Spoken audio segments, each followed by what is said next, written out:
우리에게 주신 하나님의 말씀은 요한계시록 16장 1절에서 마지막 절 21절까지입니다. 신약성경 414페이지 요한계시록 16장 1절에서 21절 말씀, 본문이 제법 긴데요, 우리 그래도 한 절씩 우리 온 가족과 함께 그렇게 교독해 보도록 하겠습니다. 1절입니다. 또 내가 들으니 성전에서 큰 음성이 나서 일곱 천사에게 말하되 너희는 가서 하나님의 진노의 일곱 대접을 땅에 쏟으라 하더라.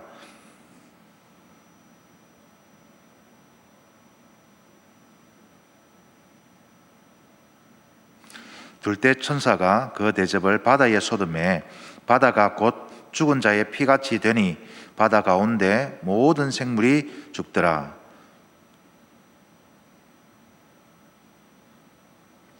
내가 들으니 물을 차지한 천사가 이르되 전에도 계셨고 지금도 계신 거룩하신 이여 이렇게 심판하시니 의로우시도다.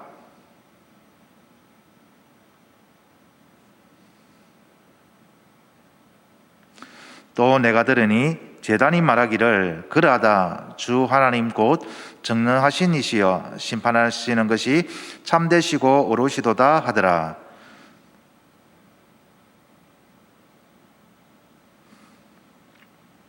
사람들이 크게 태워진지라 이 재앙들을 행하는 권세를 가지신 하나님의 이름을 비방하여 또 회개하지 아니하고 주께 영광을 돌리지 아니하더라.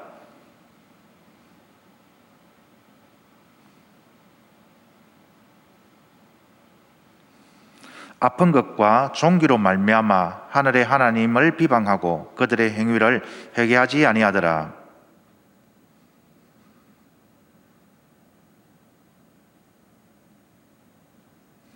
또 내가 봄에 개구리 같은 새 더러운 영이 용의 입과 짐승의 입과 거짓 선자의 입에서 나오니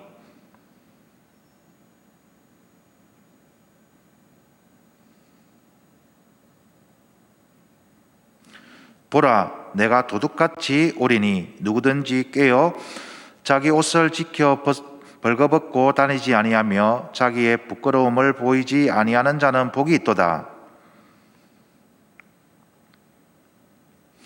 일곱째 천사가 그 대접을 공중에 쏟음에 큰 음성이 성전에서 보좌로부터 나서 이르되 되었다 하시니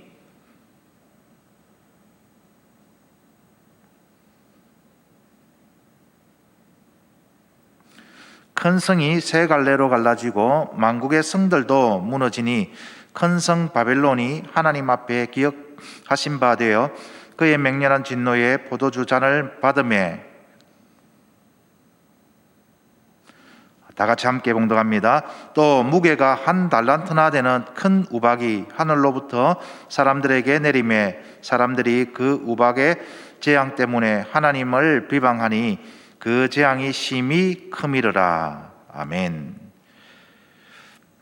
오늘 본문이 굉장히 긴데 오늘 드디어 이제 마지막 재앙인 대접 재앙이 그렇게 실행되는 이런 장면들이 기록되어 있습니다. 오늘 이 본문을 쭉 이렇게 읽으면서 여러분들은 어떤 느낌이 들었습니까? 잘 이해는 되지 않지만은 재앙이 참 두렵고 공포스럽다 그런 느낌이 아마 들었을 것입니다. 오늘 이 본문을 통하여서 하나님이 사도 요한 당시에 성도들에게 어떤 것을 전해주고 싶어서 기록하셨는지, 오늘날 우리에게는 또 하나님께서 무엇을 말씀하시고자 기록하셨는지, 성경은 복잡한 것 같지만 의외로 이렇게 묵상해 보면은 간단하다라는 것을 알 수가 있습니다. 오늘 설교 제목에서 보는 것 같이 복 있는 사람이 과연 어떤 사람인가? 라는 그런 관점에서 오늘 본문을 살펴보면은 참 쉽게 이해될 수도 있고 의외로 간단하다라는 것을 발견할 수가 있을 것입니다. 성경 기록에 보면은 역설처럼 들리는 이야기들이 많이 있죠.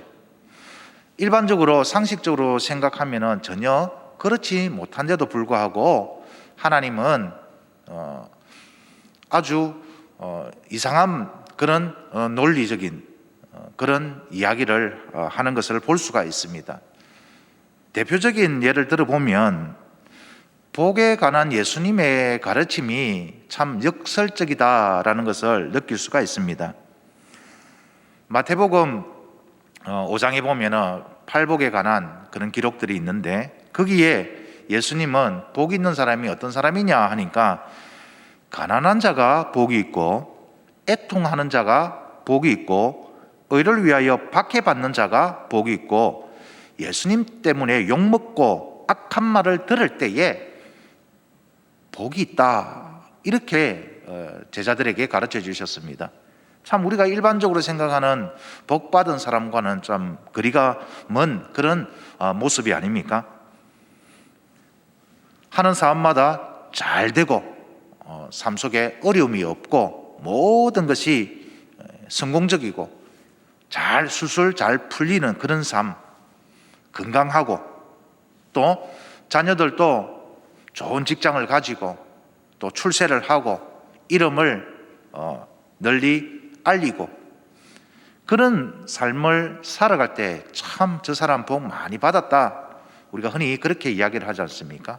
그런데 예수님의 가르침을 보면은 그런 삶과는 거리가 멀고 오히려 반대의 삶인 것 같은데도 예수님은 제자들에게 지금 가난하게 사는 사람, 심령이 가난한 자가 복이 있고 참 억울하고 분통하고 그래서 애통하는 자가 복이 있고 의를 위하여서 박해받는 자, 핍박받는 자, 그리고 예수님 때문에 욕먹는 자, 이런 자들이 복이 있다라고 그렇게 제자들에게 가르쳐 주셨습니다. 오늘 본문을 쭉 묵상하면서 21절까지 참 많은 그런 분량인데, 이 내용들 가운데서 당시 사도 요한에게 또 당시에 그 성도들에게 무엇을 말씀하시고자 하셨는지 저는 분명하게 느낄 수가 있었습니다.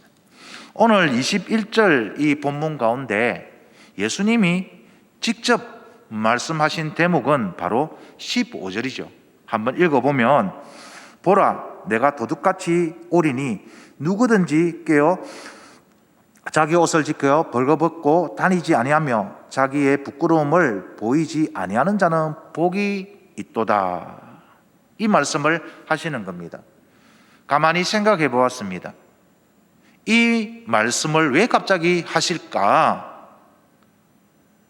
7 대접, 마지막 재앙을 선포하셨고 또 그 말씀대로 그 재앙을 행하시는 그런 환상을 통해서 모습을 보여주시다가 왜 중간쯤에 이 복 있는 사람이 어떤 사람인가에 대해서 말씀하시는가, 이 부분에 대해서 참 많이 묵상을 했던 것 같습니다.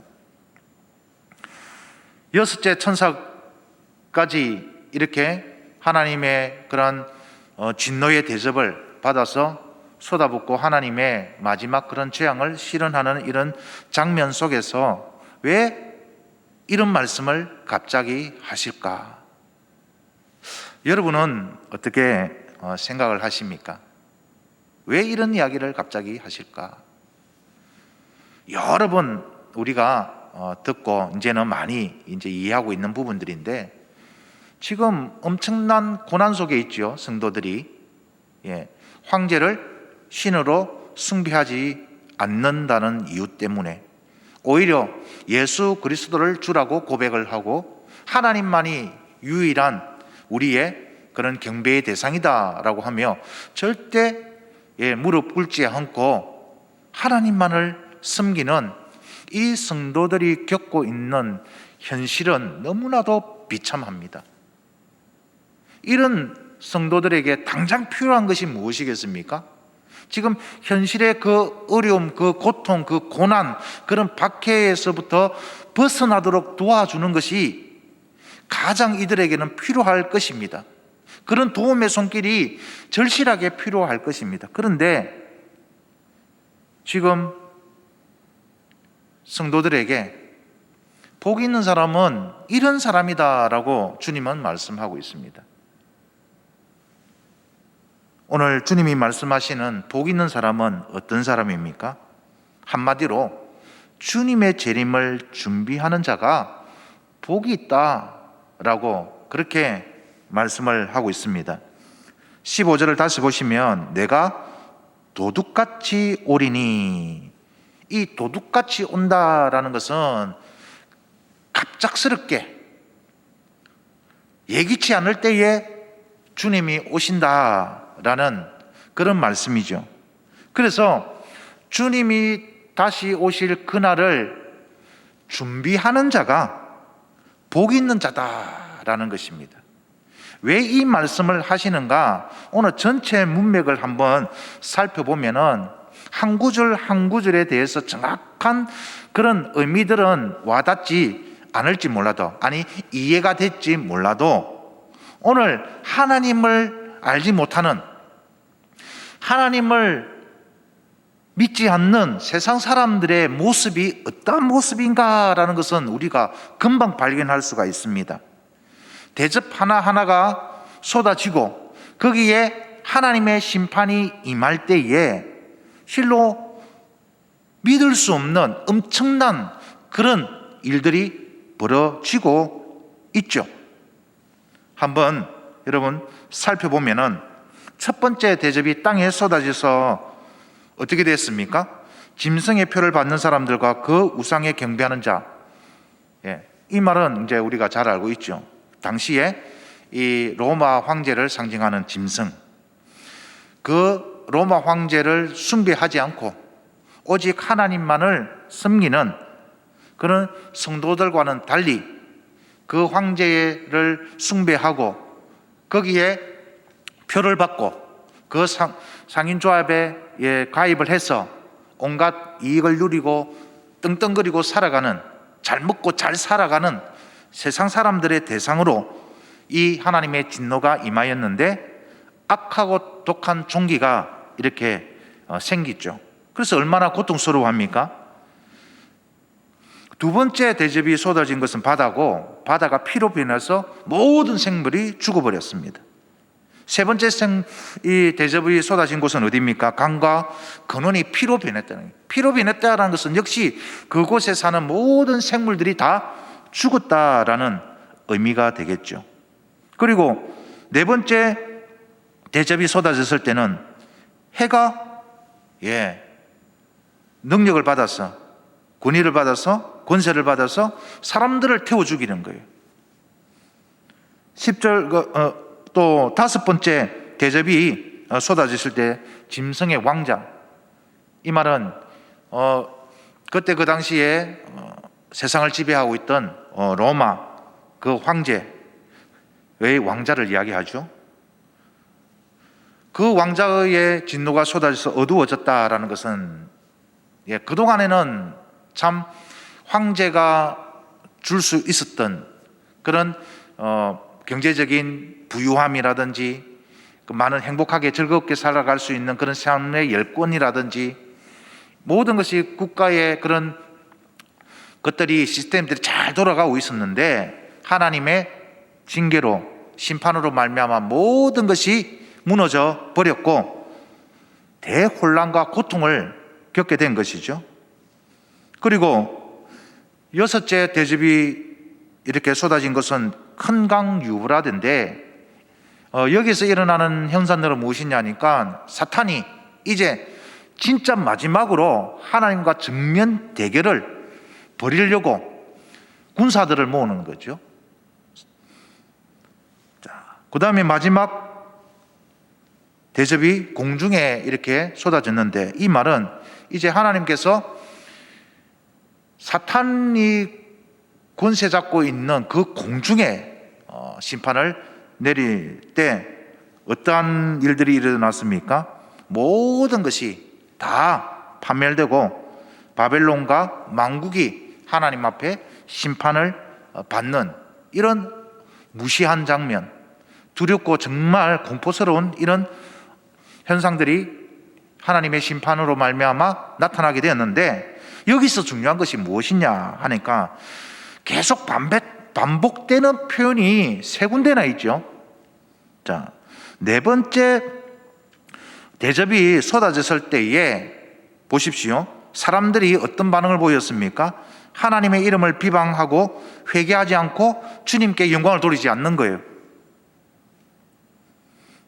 다섯 번째 대접이 쏟아져서 하나님의 심판이 그렇게 임하였는데도 불구하고 사람들이 고통스러워하고 하나님의 심판을 받고 있음에도 불구하고 어떻게 했다고 그럽니까?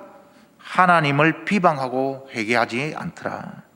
마지막 일곱 대접이 쏟아져서 정말로 천재지변이 일어나는 그런 상황 가운데서도 사람들은 하나님을 비방하고 회개하고 있지 않는 이런 모습들이 기록되어 있죠.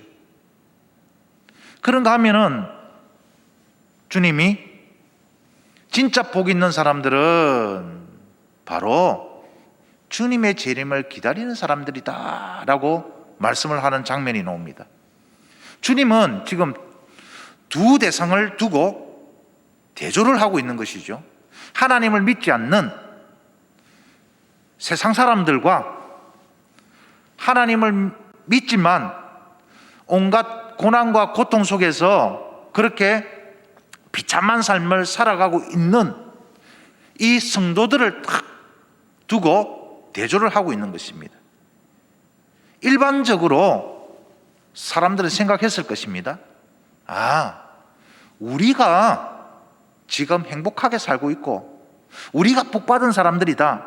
누가 그런 이야기를 하겠습니까? 경제적으로 아무 어려움 없이 그렇게 잘 먹고 잘 살고 있는 로마 황제를 신으로 모시고 사는 짐승의 표를 받고 짐승을 경배하는 그런 자들이 우리가 진짜 행복한 사람이다, 복받은 사람이다 라고 그렇게 여기고 큰 소리치면서 살아가고 있지 않습니까? 그런 현실 가운데 그런 사람이 복받은 사람이 아니라 진짜 복받은 사람은 바로 주님의 재림을 준비하는 바로 당신들이다. 이것을 말씀하고자 이 말씀을 기록한 것입니다. 이해가 되십니까? 진짜 복 있는 사람은 어떤 사람인가?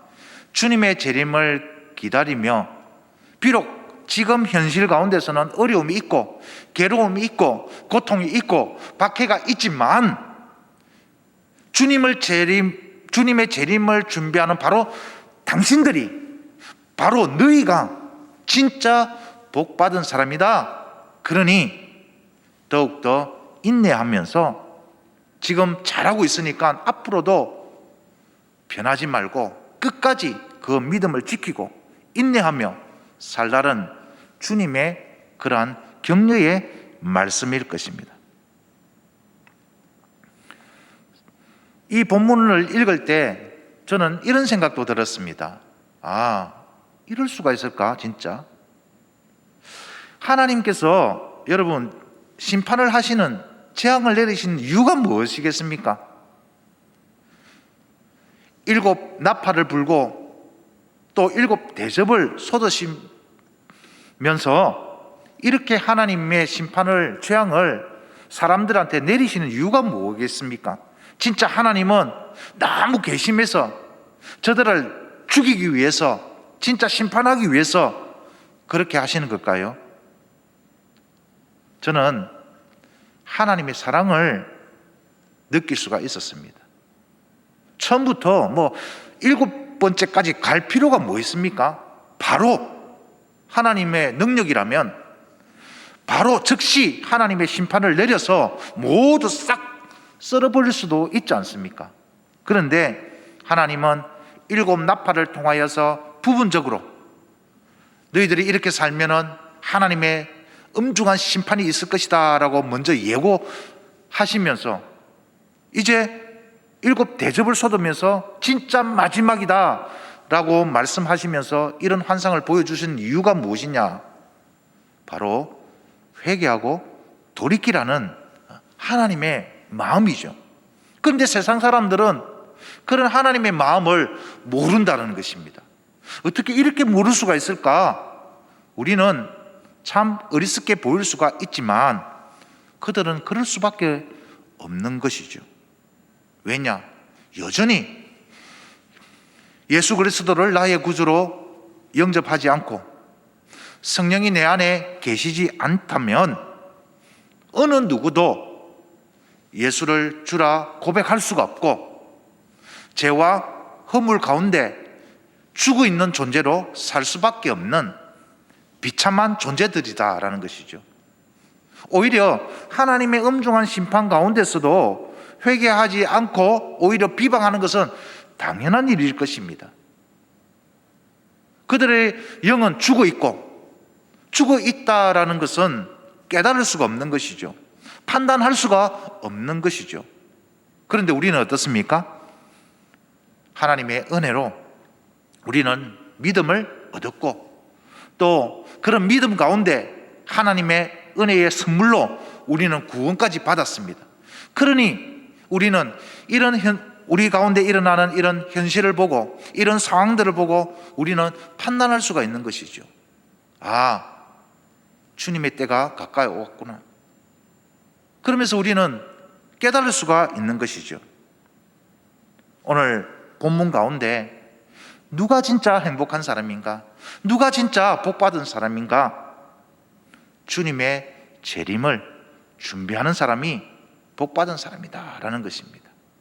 자, 그렇다면 오늘 본문 속에서 우리가 주님의 재림을 준비하기 위해서 노력해야 할 두 가지 한번 살펴보도록 하겠습니다. 첫 번째, 주님의 재림을 준비하는 복 있는 자로서 우리가 어떻게 준비해야 되는가? 깨어 있어야 된다라는 것입니다. 15절을 다시 보시면 누구든지 깨어 자기 옷을 지켜 벌거벗고 다니지 아니하며 자기의 부끄러움을 보이지 아니하는 자는 복이 있도다. 깨어 있어야 된다라는 것입니다. 도적같이 오기 때문에 어느 날 갑자기 올 수 있는 주님의 재림. 그래서 항상 깨어서 있어야 된다라는 것이죠. 예수님은 이 주님의 재림에 대해서 어떻게 준비해야 되는가라는 부분에 있어서 우리에게 아주 그런 비유를 통해서 잘 설명해 주셨죠. 여러분, 열 처녀의 그 비유를 아시죠? 우리가 마땅히 주님을 위하여서 준비해야 될 것들, 주님이 오실 것을 준비하고 있지 않으면, 깨어서 준비하고 있지 않으면 언제 어느 시점에 오실지 모르기 때문에 우리는 항상 깨어서 주님의 오심을 우리가 준비를 해야 됩니다. 자, 그렇다면 깨어서 준비한다라는 말은 무엇일까요? 깨어있다라는 것은 항상 긴장 속에 살아간다라는 것이죠. 또 이 깨어있다라는 말은 또 분별력을 가지고 영적 각성을 가지고 살아간다라는 것입니다. 그냥 아무 생각 없이 그냥 뭐 우연이겠지, 그냥 일어나는 현상이겠지, 이렇게 살아가는 것이 아니라 우리 상황 속에 펼쳐져 있는 이런 상황들을 바라보면서 주님은 오늘 우리에게 어떤 메시지를 전하려고 하는가라는 부분에 있어서 끊임없이 생각해보고 또 기도하고 그렇게 판단할 수 있어야 됐다라는 것입니다. 코로나 사태 가운데 여러분은 무엇을 느끼고 어떤 생각을 하고 살아가고 있습니까? 한 가지 분명한 사건은 요한계시록을 이렇게 묵상해 보면서 이런 전염병들이 그냥 우연히 일어나는 것이 아니다라는 것입니다. 거기에는 분명한 하나님의 메시지가 있을 것인데 그 하나님의 메시지는 다른 것이 아니라 주님이 다시 오실 날이 점점점 다가오고 있다라는 것입니다. 사랑하는 성도 여러분, 물론 우주적인 그런 주님의 다시 오심은 우리가 언제인지 알 수 없습니다. 아주 멀리 있을 수도 있습니다. 그런데 개인적인 그런 종말, 개인적인 주님이 다시 오심을 우리가 기다릴 때 어떻습니까? 곧 오시죠. 왜 곧 오시느냐? 저 같은 경우에도 제가 살아온 날 뒤돌아보니까 참 손살같이 지나갔다라는 것을 느낄 수가 있습니다. 그런데 앞으로 남은 여생이 얼마인지는 모르지만 만약에 제가 살아왔던 그 기간만큼 남아있다면 이 역시 손살같이 지나가는 것 아니겠습니까? 그래서 우리는 주님의 재림을 지금 당장 올 수도 있고 내일이 될 수도 있는 그런 개인적인 종말이 또 있다는 것입니다. 코로나 사태를 통해서 우리가 느끼는 게 바로 그런 것 아니겠습니까? 얼마나 많은 사람들이 목숨을 잃었습니까? 그 목숨을 잃은 사람들은 각 개인이 이미 주님의 그런 주님 앞에서는 최후의 심판대에 섰을 것입니다. 개인적인 그런 종말을 맞이했을 것입니다. 그래서 우리는 항상 어떻게 해야 됩니까? 깨어 있어야 되고 이런 상황들을 살펴보면서 정말 이 주님과 다시 만나는 그 순간, 마지막에 그 심판의 그 순간은 어느 누구도 장담할 수가 없는 것이 아주 먼 미래의 일일 것이다 라는 것을 장담할 수가 없다라는 것입니다. 주님의 재림을 준비하는 자는 깨어 있어야 된다라는 것입니다. 두 번째로는 무엇입니까? 두 번째는 그리스도인으로서의 합당한 삶을 살아야 된다라는 것이죠. 오늘 본문을 다시 보면 15절에 자기 옷을 지켜 벌거벗고 다니지 아니하며 자기의 부끄러움을 보이지 아니하는 자는 복이 있다, 이렇게 말씀하셨습니다. 여러분, 여기서 옷은 무엇을 의미하겠습니까? 두 가지 의미가 있는데요. 옷은 신분을 상징하죠. 우리가 그리스도의 옷을 입은 자입니다. 이 말은 예수 그리스도를 통하여서 우리가 칭의의 옷을 입은 것이죠. 그래서 요한계시록에 보면 흰 옷을 입은 이런 표현들이 있는데 여기서 흰 옷이라는 것은 바로 칭의의 의미죠. 그 말은 이제 우리는 이전의 삶을 살아가는 그런 옛사람을 벗어버린 새 사람으로서 새 신분을 얻었다라는 의미가 있는 것이고, 또 이 옷의 개념 중에 하나는 바로 우리의 행함, 행실의 옷이다라는 것이죠. 이 두 가지를 합쳐보면 무슨 의미가 되겠습니까? 합당한 옷을 입고 있는 것이 얼마나 중요한가, 그 신분에 맞는 합당한 옷을 입고 살아가는 것이 얼마나 중요한가. 즉 예수 그리스도의 그러한 제자로서 또 하나님의 백성으로서 합당한 삶을 살아가야 된다라는 것이죠. 여러분, 예수님이 마태복음 25장에 양과 염소의 그런 비유를 했죠.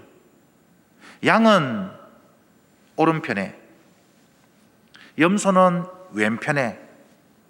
그렇게 구별하신 이유가 무엇이냐 하니까 평소에 이 양은 주님을 위해서 많은 것을 했고 또 그러한 행함이 의인으로서의 마땅히 보여야 할 그런 합당한 삶이었기 때문에 이 양 같은 사람들에게는 영생의 복을 주시고, 반대로 주님께 하지 않았던 사람들, 이 염소 같은 사람들은 영불에 취하는 그런 결말을 맞이하게 됐죠. 오늘 이 양과 염소의 그 비유에서 핵심이 무엇이었습니까? 양 같은 사람, 염소 같은 사람들이 다 같이 느꼈던 것은 우리는 전혀 그러한 적이 없습니다 라는 공통점이 있었죠. 주님을 위해서 우리는 그렇게 한 적이 없습니다. 언제 우리가 줄일 때 당신이 목마를 때에, 당신이 나그네 되었을 때에, 헐벗을 때에, 병들었을 때에, 옥에 갇혔을 때에 당신에게 우리는 전혀 한 것이 없습니다. 그렇게 이야기를 했죠. 그때 주님은 뭐라고 이야기합니까? 아니다. 이 작은 자에게, 이 가장 연약한 자에게 한 것이 바로 나에게 한 것이다. 그렇게 말씀하셨죠. 그러면서 당신은 이 연약한 자에게, 가장 이 작은 자에게 그렇게 도움의 손길을 보내고 사랑으로 이 자에게 행하였으니까 곧 그것이 나에게 한 것이니 당신은 의인으로서 이제 영생의 복을 받으라. 그렇게 말씀하신 것이고, 이 염소 같은 자에게는 당신은 나에게 전혀 그렇게 하지 않았으니까, 이 소자에게 전혀 그렇게 하지 않았으니까 마땅히 영벌을 받아야 된다. 이런 말씀을 하셨지 않습니까? 무엇을 이야기하겠습니까? 우리가 살아가면서 우리가 행한 것, 그 행함이 바로 우리의 신분을 증명하는 것입니다. 그 행함이 바로 우리의 믿음을 증명하는 것이죠. 그래서 참 믿음이라는 것은 이 행함과 일치할 때에 그것이 바로 참 믿음인 것이고, 그런 믿음을 가진 자가 바로 천국 백성이다라는 것입니다. 그래서 우리는 우리의 신분에 맞게끔 천국 백성의 시민으로서 우리는 거기에 마땅한 삶을 살아야 하는데, 어떻게 우리가 그런 삶을 살아갈 수 있을까? 올해 우리가 가장 힘써야 될 것은 무엇일까? 전에도 한번 설교 시간에 여러분한테 언급해 드린 거 있는데, 율법을 다 지키는 방법이 있다고 그랬습니다. 그 방법이 무엇입니까? 바로 사랑하는 것입니다. 우리가 사랑할 때에, 주님이 나를 사랑하시듯 내가 사랑을 실천할 때에 바로 율법을 다 이루는 것입니다. 반대로 다른 것 다 지킨다 하더라도 사랑하지 않으면 전부를 지키지 않는 것과 같다라는 결론이 되는 것이죠. 사랑하는 성도 여러분, 주님의 재림을 준비하는 자는 합당한 그런 삶을 살아야 됩니다. 하나님의 말씀대로 순종하며 살아야 됩니다. 이 하나님의 말씀대로 순종하는 삶의 모든 것을 포함시키는 것이 바로 사랑하는 것입니다.